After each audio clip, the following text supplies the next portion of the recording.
ओम शांति, ओम शांति, ओम शांति। 16/7/26 के बाप दादा की साकार मुरली है। मीठे बच्चे, यह पुरुषोत्तम बनने का संगम युग है। इसमें कोई भी पाप कर्म नहीं करना है। प्रश्न है, संगम पर तुम बच्चे सबसे बड़ा पुण्य कौन सा करते हो? उत्तर है, स्वयं को बाप के हवाले कर देना, अर्थात संपूर्ण स्वाहा हो जाना। यह है सबसे बड़ा पुण्य। अभी तुम मम्मत मिटाते हो, बाल बच्चे घर बार सबको भूलते हो। यही तुम्हारा व्रत है। आप मोए मर गई दुनिया।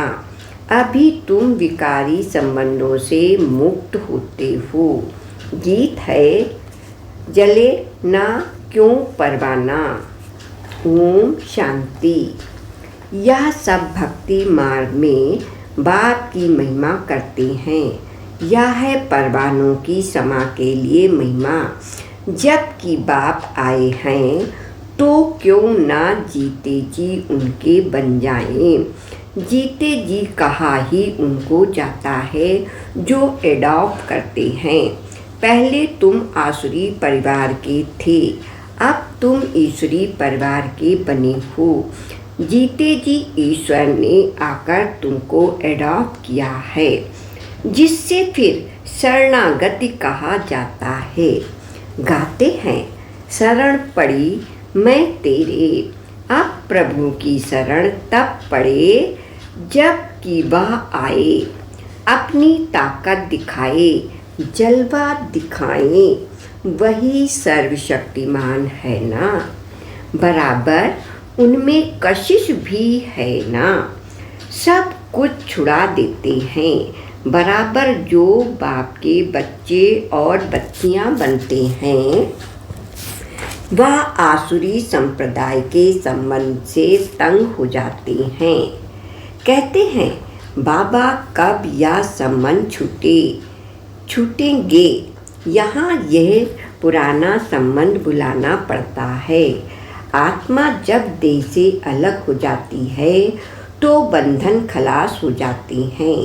इस समय तुम जानते हो सबके लिए मौत है और यह सब बंधन है। यह सब है विकारी। अब बच्चे निर्विकारी संबंध चाहते हैं। निर्विकारी संबंध में थे, फिर विकारी संबंध में पड़े, फिर हमारा निर्विकारी संबंध होगा। यह बातें और किसी की बुद्धि में नहीं होती। बच्चे जानते हैं, हम आसुरी बंधन से मुक्त होने का पुरुषार्थ कर रहे हैं। एक बाप से योग रखा जाता है। उस तरफ है रावण की दुनिया, इस तरफ है राम की। एक बातें दुनिया नहीं जानती। कहते भी हैं राम राज चाहिए, परंतु सारी दुनिया रावण राज में है। यह कोई समझते नहीं है। राम राज्य में तो पवित्रता सुख शांति थी, अब वह नहीं है। परंतु जो कहते हैं उनको महसूस नहीं करते। गाया भी जाता है, यह आत्माएं सब सीताएं हैं। एक सीता की बात नहीं, न कि अर्जुन की, न एक द्रौपदी की बात है। यह तो अनेकों की बात है। दृष्टांत एक का देते हैं, सबको भी कहा जाता है। तुम सब अनुज मिसल हो। तुम कहेंगे अनुज तो यह भागीरथ हो गया। बाप कहते हैं, मैं साधारण बूढ़े तन का यह रथ लेता हूँ। उन्होंने फिर चित्रों में घोड़ा गाड़ी दिखाया है। इसको अज्ञान कहा जाता है। बच्चे समझते हैं यह शास्त्र आदि जो भी हैं सब भक्ति मार्ग के हैं। यह बातें कोई समझा ना सके। जब तक 7 रोज समझाने का कोर्स ना ले। भक्ति अलग, ज्ञान, भक्ति और वैराग कहते हैं। वास्तव में सन्यासियों का वैराग कोई सच्चा नहीं है। वह तो जंगल में जाकर फिर आए, शहर में निवास कर बड़े बड़े मकान आदि बनाते हैं, फिर सिर्फ कहते हैं हमने घर बार छोड़ा है। तुम्हारा है सारी पुरानी दुनिया से वैराग। यथार्थ बात यह है, वह है हद की बात, इसलिए उनको हठ योग, हद का वैराग कहा जाता है। तुम जानते हो यह पुरानी दुनिया अब खत्म होनी है, इसलिए जरूर इससे वैराग आना चाहिए। बुद्धि भी कहती है नया घर बनता है तो पुराने घर को तोड़ा जाता है। तुम जानते हो अभी तैयारी हो रही है। कलयुग के बाद फिर सतयुग जरूर आएगा। अभी यह है पुरुषोत्तम संगम युग। पुरुषोत्तम मास भी होता है। तुम्हारा यह है पुरुषोत्तम युग। पुरुषोत्तम मास में दान पुण्य आदि करते हैं। तुम इसी पुरुषोत्तम युग में सर्वस्व स्वाहा कर लेते हो। जानते हो यह सारी दुनिया ही स्वाहा होनी है, तो सारी दुनिया का सर्वस्व स्वाहा होने के पहले हम अपने को क्यों न स्वाहा करें। इसका तुमको कितना पुण्य मिलेगा। वह है हद का पुरुषोत्तम मास। यह है बेहद की बात। पुरुषोत्तम मास में बहुत कथाएं सुनते हैं, व्रत नियम रखते हैं। तुम्हारा तो बड़ा भारी व्रत है। तुम्हारे भली बाल बच्चे घर बार आदि सब है, परंतु दिल से ममत मिट गया है। आप मोए मर गई दुनिया। तुम जानते हो यह सब खत्म हो जाएगे। हम बाप के बने हैं। पुरुषोत्तम बनने के लिए सर्व पुरुषों में अर्थात मनुष्य में उत्तम पुरुष यह लक्ष्मी नारायण सामने खड़े हैं। इनमें उत्तम कोई भी मनुष्य हो नहीं सकता। लक्ष्मी नारायण विश्व के मालिक थे। तुम आए हो ऐसे पुरुषोत्तम बनने। सभी मनुष्य मात्र सतगति को पाते हैं। मनुष्य की आत्मा पुरुषोत्तम बन जाती है तो फिर उनके रहने का स्थान भी ऐसा उत्तम होना चाहिए। जैसे प्रेसिडेंट सबसे ऊंच पद पर हैं, तो उनके रहने के लिए राष्ट्रपति भवन मिला है। कितना बड़ा महल, बगीचा आदि है। यह हुई यहाँ की बात। राम राज्य को तो तुम जानते हो।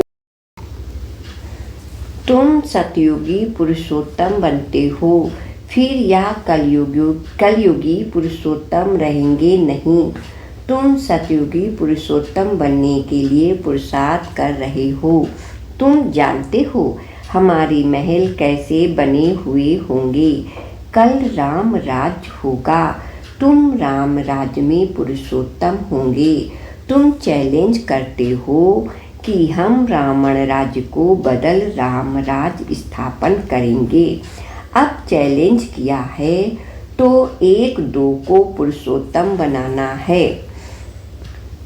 भविष्य 21 जन्मों के लिए देवताओं की महिमा गाते हैं। सर्वगुण संपन्न, 16 कला संपूर्ण, संपूर्ण निर्विकारी, अहिंसा परमो देवी देवता धर्म। तुम जानते हो और कोई मनुष्य नहीं जानते। तुम दूसरे जन्म में पुरुषोत्तम बनेंगे, फिर इस रावण राज्य का कोई नहीं रहेगा। अभी तुमको सारा ज्ञान है, अब रावण राज्य ही खत्म होगा। आजकल तो समय का भी कोई भरोसा नहीं है, अकाले मृत्यु हो जाती है अथवा किसकी दुश्मनी हुई तो उड़ा देते हैं। तुमको तो कोई उड़ा ना सके। तुम अविनाशी पुरुषोत्तम हो, यह है विनाशी, सो भी रावण राज्य में। इनको तुम्हारे देवी देवता राज का पता ही नहीं है। तुम जानते हो हम अपना दैवी स्वराज स्थापन कर रहे हैं। श्रीमत पर जिनकी पूजा होती है वह जरूर अच्छा कर्तव्य करके गए हैं, यह तुम जानते हो। देखो जगत अम्बा की कितनी पूजा होती है। अब यह ज्ञान ज्ञानेश्वरी, तुम जगत अम्बा की बच्चियां हो। ज्ञान ज्ञानेश्वरी और राज राजेश्वरी दोनों में उत्तम कौन है? ज्ञान ज्ञानेश्वरी के पास जाकर अनेक प्रकार की मनोकामनाएं सुनाते हैं, अनेक चीजें मांगते हैं। जगत अम्बा के मंदिर और लक्ष्मी नारायण के मंदिर में बहुत फर्क है। जगत अम्बा का मंदिर बहुत छोटा है, छोटी जगह में भीड़ मनुष्य पसंद करते हैं।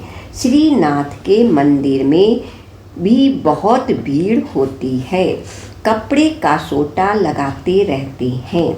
हटाने के लिए कलकत्ते में काली का मंदिर कितना छोटा है, अंदर बहुत तेल और पानी रहता है, अंदर बड़ी खबरदारी से जाना पड़ता है, बहुत भीड़ रहती है।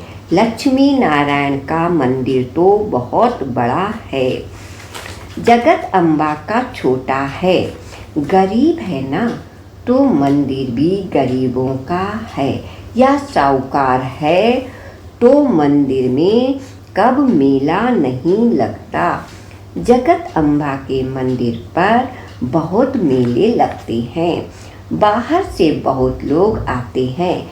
महालक्ष्मी का मंदिर भी है, यह भी तुम जानते हो। इसमें लक्ष्मी भी है तो नारायण भी है। उनसे सिर्फ धन मांगते हैं, क्योंकि वह धनवान बनी है ना। यहाँ तो अविनाशी ज्ञान रतन धन के लिए लक्ष्मी पास जाते हैं, बाकी अनेक आशाएं रख जगदम्बा के पास जाते हैं। तुम जगत अम्बा के बच्चे हो, सबकी मनोकामनाएं 21 जन्म के लिए तुम पूरी करते हो। एक ही महामंत्र सबके लिए मनोकामनाएं 21 जन्म के लिए पूरी हो रही हैं। दूसरे जो भी मंत्र आदि देते हैं उनमें अर्थ कुछ नहीं है। बाप समझाते हैं, यह मंत्र भी तुमको क्यों देता हूँ, क्योंकि तुम पतित हो ना। माँ मेकम याद करेंगे तब ही पावन बनेंगे। यह सिवाय बाप के आत्माओं को कोई कह ना सके। इससे सिद्ध होता है यह सहज राजयोग एक ही बाप सिखाते हैं, मंत्र भी वही देते हैं। 5000 वर्ष पहले भी मंत्र दिया था, यह स्मृति आई है। अभी तुम सम्मुख बैठे हो, क्राइस्ट होकर गया, फिर उसका बाइबिल पढ़ते रहते हैं। यह क्या करके गए? धर्म की स्थापना करके गए। तुम जानते हो शिव बाबा क्या करके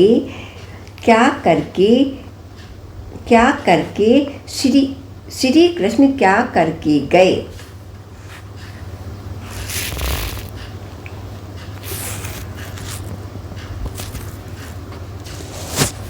श्री कृष्ण क्या करके गए? श्री कृष्ण तो सतयुग का प्रिंस था, जो ही फिर नारायण बना, फिर पुनः जन्म लेते आए। शिव बाबा भी कुछ करके गए हैं, तब तो उनकी इतनी पूजा होती है।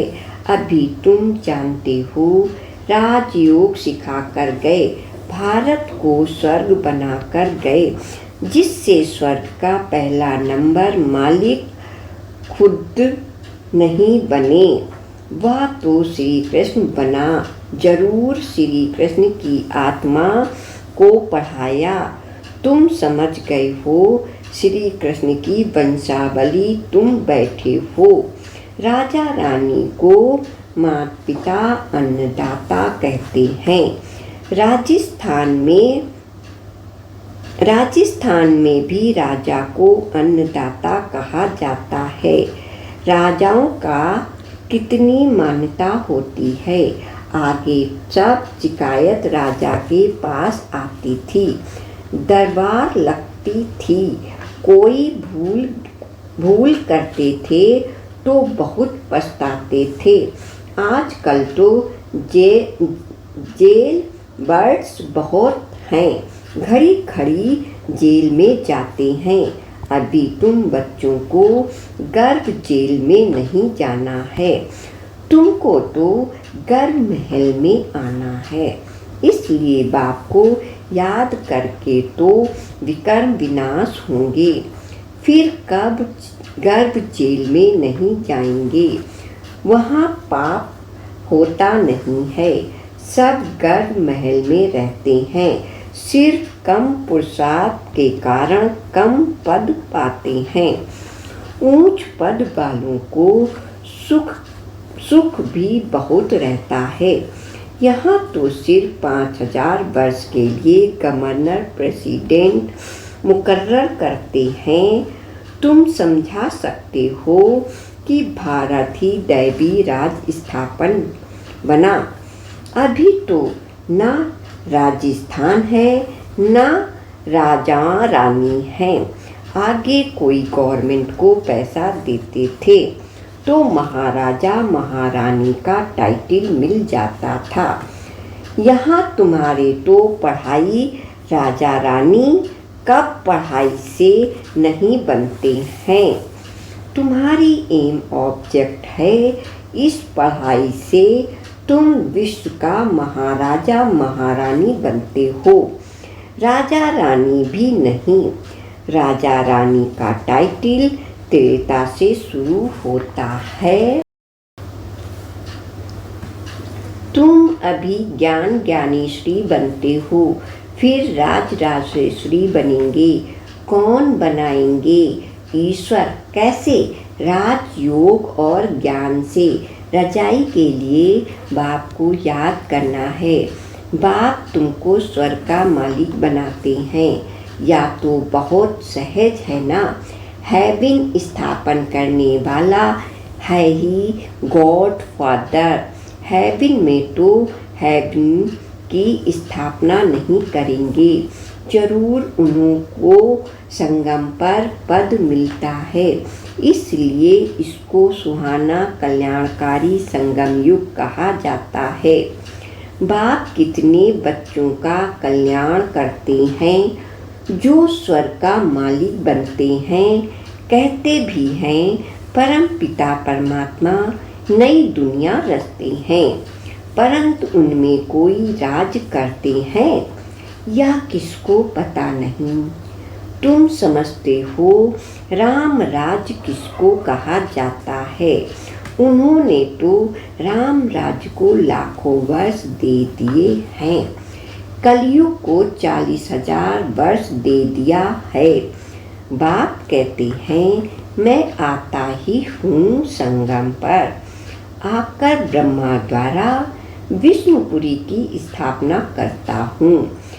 सत्यनारायण की कथा भी यह है। सतयुग में तो तुम लक्ष्मी नारायण सर्वगुण संपन्न बनते हो, फिर कला कम होती जाती है। नया झाड़ तब कहा जाता है जबकि स्थापना होती है। नया मकान बनता है तो नया कहेंगे। तुम भी सतयुग में आएंगे तो नई राजधानी होगी और फिर कला कम होती जाती है। स्थापना यहाँ होती है। यह वंडरफुल बातें कोई की भी बुद्धि में नहीं हैं। तो बाप ने समझाया है कि सभी आत्माओं के लिए यह युग है पुरुषोत्तम बनने का। जीवन मुक्ति को पुरुषोत्तम कहा जाता है। जीवन बंद को पुरुषोत्तम नहीं कहेंगे। इस समय सब जीवन बंद में हैं। बाप आकर सबको जीवन मुक्त बनाते हैं। तुम आधा कल्प जीवन मुक्त होंगे, फिर जीवन बंद। यह तुम समझते हो। तुम्हारा व्रत नियम क्या है? बाबा ने आकर व्रत रखाया है। खान पान की बात नहीं है। सब कुछ करो, सिर्फ एक तो बाप को याद करो और पवित्र बनो।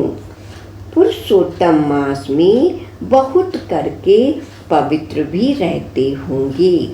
वास्तव में इस पुरुषोत्तम युग का मान है।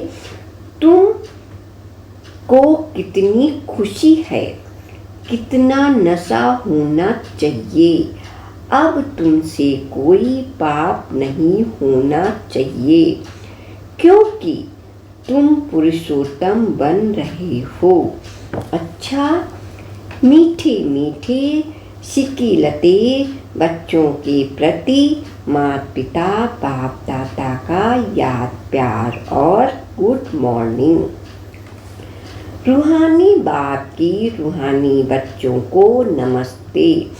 हम रूहानी बच्चों को रूहानी माता पिता बाप दादा को याद प्यार और गुड मॉर्निंग। शुक्रिया बाबा, आपका बहुत बहुत शुक्रिया। धारणा के लिए मुख्य सार है। पहली पॉइंट, इस पुरुषोत्तम युग में जीवन मुक्त बनने के लिए पुण्य कर्म करने हैं। पवित्र जरूर रहना है। घर बार आदि सब होते दिल से मम्मत मिटा देना है। दूसरी पॉइंट है, श्रीमत पर अपने तन मन धन से दैवी राज स्थापन करना है। पुरुषोत्तम बनने की सेवा करनी है। वरदान है, संयोग द्वारा स्वयं को सहज योगी बनाने वाले निरंतर योगी भव। संयोग द्वारा स्वयं को सहज योगी बनाने वाले निरंतर योगी भव। संगम युग पर बाप का सहयोगी बन जाना, यही सहज योगी बनने की विधि है। जिनका हर संकल्प, शब्द और कर्म बाप की व अपनी राज्य की स्थापना के कर्तव्य में सहयोगी रहने का है, उसको ज्ञानी योगी तू आत्मा निरंतर सच्चा सेवाधारी कहा जाता है। मन से नहीं तो तन से, तन से नहीं तो धन से, धन से भी नहीं तो जिसमें सहयोगी बन सकते हो उसमें सहयोगी बनो, तो यह भी योग है। जब हो ही बाप के तो बाप और आप, तीसरा कोई न हो। इससे निरंतर योगी बन जाएंगे। स्लोगन है, संगम पर सहन करना अर्थात मरना ही स्वर्ग का राज लेना है। ये अव्यक्त इशारे ज्वाला स्वरूप स्थिति में रहे शक्तिशाली याद का अनुभव करो। समय प्रेरणा रहे हुए जो भी मन के संबंध संपर्क के हिसाब किताब हैं उसे ज्वाला स्वरूप याद में भस्म करो। लगन है इसमें बाप दादा भी पास करते हैं, लेकिन अभी लगन को अग्नि रूप में लगाओ। विश्व में जो और भ्रष्टाचार अत्याचार की लगन जल रही है वह आप बच्चों के योग अग्नि से ज्वाला रूप याद से समाप्त हो जाएगी। ओम शांति।